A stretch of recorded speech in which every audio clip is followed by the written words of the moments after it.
Willkommen, bienvenue, welcome once again to another Property Matters.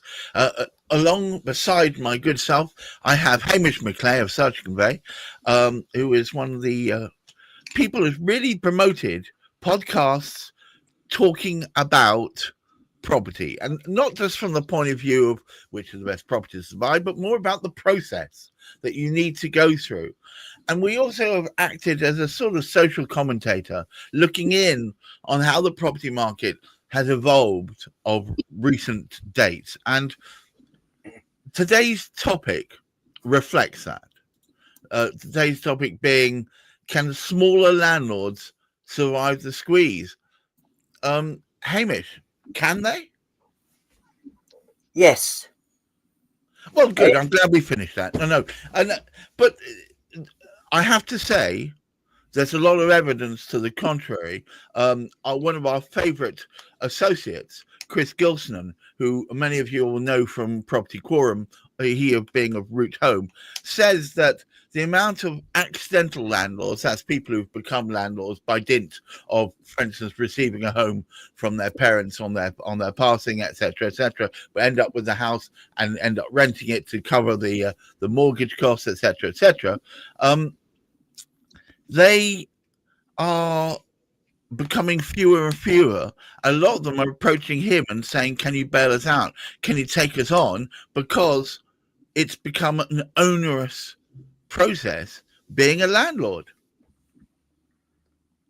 Perhaps I should qualify what I was saying. I did say yes, under certain conditions. And okay. Enough, I was going to quote Chris, who would have been with us had he not been sort of tied up with meetings himself today. But this is one of the comments that he did actually sort of make, that he is being approached. What it is, many people get involved or have been involved with properties.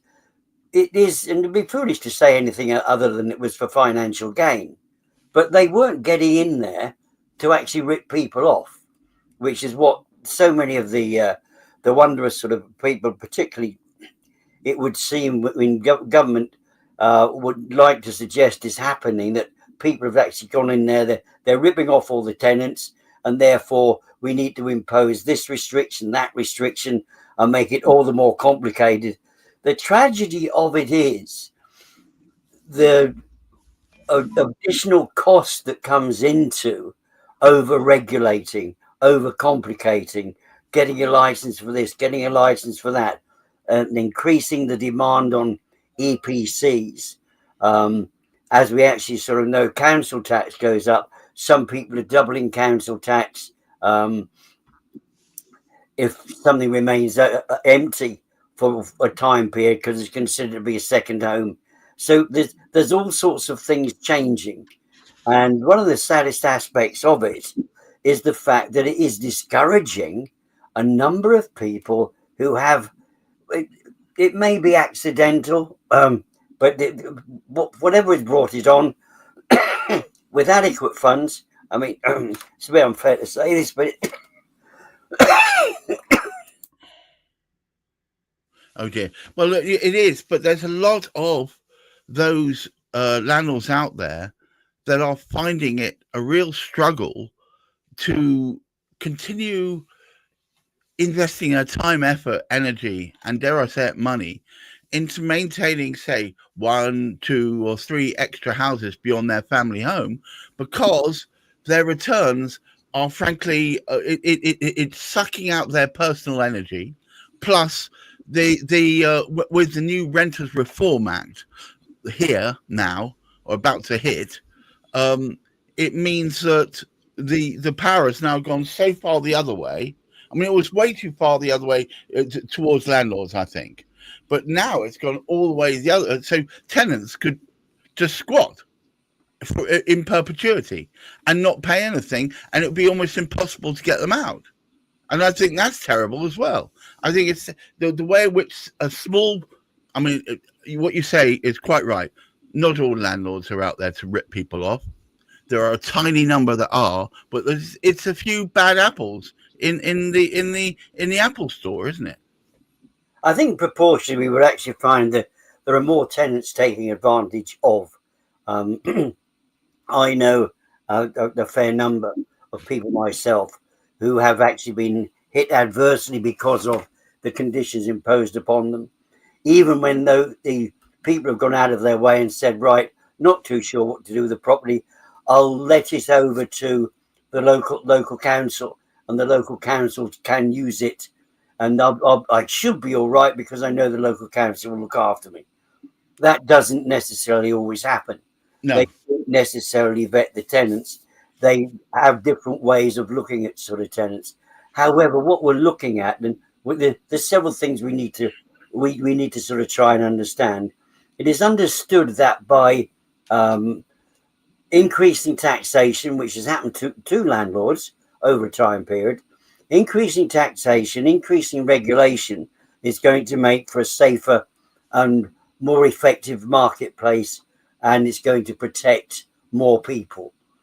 Now, that could be the case if it didn't have the opposite effect in some respects, because some people, the cost of living, as we well know, has gone up very, very sort of very, very fast and continues Dramatically. that Dramatically. way. And when we look at it, you only need to actually listen. Mr. Starmer himself, poor soul, having invested a meager, as a meager amount of money, he was only had 20 grand to spare in the mid 90s to turn it into 320,000. So it does show actually how the cost is going up. We don't know if he actually sold it for a planning permission. It certainly didn't actually go in for a donkey sanctuary. However, but that aside, that was a bit unfair. Sorry about that. My apologies. That's all. However, the cost of living is going up, and therefore, what was a very profitable situation Right. 10 years ago has now, with additional taxation, additional regulation, which is pushing it up, the demands for the increase in the energy efficiency of properties, which is coming in, the fact that people are not too sure what is going to be happening now with inheritance tax. Are we going to be taxed when we buy a property, and when we actually sort of sell a property too? So there's this in mind, and the way the if you like, the savings of people is being eroded too. There are many people thinking, well, I'm not so sure this is a good idea for very much longer. Some people have switched, they've created a company, but unfortunately, even creating a company to be responsible for these properties, it is reducing, if you like, the sort of the return for doing it, because you don't run a business to make a loss. You don't run a business just for the sake of running a business. There has to be a point to it, and that's what capitalism is about. We can't all be in a position, we're multi-billionaires and we can afford to actually buy into helping the general public in a particular sort of way. There are some multi-billionaires that we have at the moment. Their actual available funds is greater than some of the countries on this planet. Yet they don't deem it important to ensure that anybody is helped further along. It's a good idea. Let us send something up to Mars or whatever. Let's explore other planets rather than using our own planet more effectively. Using our own planet more effectively could be those that are in a position to help and create, if you like, a facility to let properties out for others, encourage that investment, encourage people to actually sort of do that. There would be more properties sort of, if you like, coming onto the market. High streets are another great place. We can actually sort of see this. Okay, that was originally, they weren't set up as flats. They were storage rooms and things above shops. However, with the investment, if it was worked effectively, it would cost an awful lot more than ripping large chunks of sort of properties down to start from scratch with all the complications there. There are short term. But we as we discuss Open and Cladding Matters on Fridays, everybody, shameless plug, Cladding Matters 1 o'clock on Fridays, excellent discussions with regards to fire safety and other related topics. But one of the things that comes in as Wendy says from the First Time Buyers Club, if we could somehow get past those issues, we've got tons of potential flats that will then become available. And flats are by far and away the most common housing product to be used by first-time buyers, right? Absolutely. And also, they make ideal targets for an investor because of that lower price too. So the investor could buy up several flats in certain areas of the country much, much more readily than they could actually a house. So from that particular perspective, it gives them, if you like, you're a far better position if you've got 5 flats that you have income stream coming from across 5 ways. If one of them happens to be empty, that would actually cover it. Whereas the challenges are now with the reduction in profits that unfortunately the landlords cannot afford to actually sort of maintain it, and some are losing money. And I think those in particular, because of the change in circumstances, councils cannot afford to house people, so they're telling them, hey, look, if you are being evicted for whatever reason, even if it's not paying the rent, don't leave the premises because we can't house you anywhere at the moment. Don't leave. Carry on not paying the rent. So it's ridiculous. That's an absolutely absurd scenario because it means we've got councils effectively asking tenants to law break. Well, yes, if one considers to failure to pay rent, the law breaking of. I think it is. It's certainly a civil. It may be not a criminal matter. Well, no, I think it is a criminal matter. If you've entered into a contract with someone and you default on that contract or break that contract, is that civil? I guess it might be. But the point is, you're certainly creating an infraction, and to encourage people to do that, that can't be a good state of play, can it? No, I think what we have to look at, and you hit upon the point earlier, Gareth, is trying to create some middle ground to make it in order to contribute towards the housing demands that we have. If people were encouraged to be landlords and looked after their tenants respectfully, it would benefit the councils no end, because it would unravel a few more. If, for example, they would pull down, you think in some of the towns they could be pulling down the business rates because people are moving out of the towns to large shopping centres. I mean, our tremendous example here in Bicester, the most popular. When you think about it, we have the most popular village. They call it Bicester Village, the most popular outlets, if you like, in the United Kingdom, and one of the poorest town centres, because nobody comes to the town centre. There's nothing there any longer. So to find a new shop opening up that is productive and helps the local community is a difficult one to actually find indeed. But getting back to what we were saying, people are holding back. We have already found that there are more and more people in a financially equitable sort of position leaving the country because what they're doing is selling up their properties. And if they're taking that money out of the country to go and invest and go and live somewhere else where the cost is much more effective, they can actually survive much more effectively on the monies which they've actually obtained. They don't get taxed to the hilt.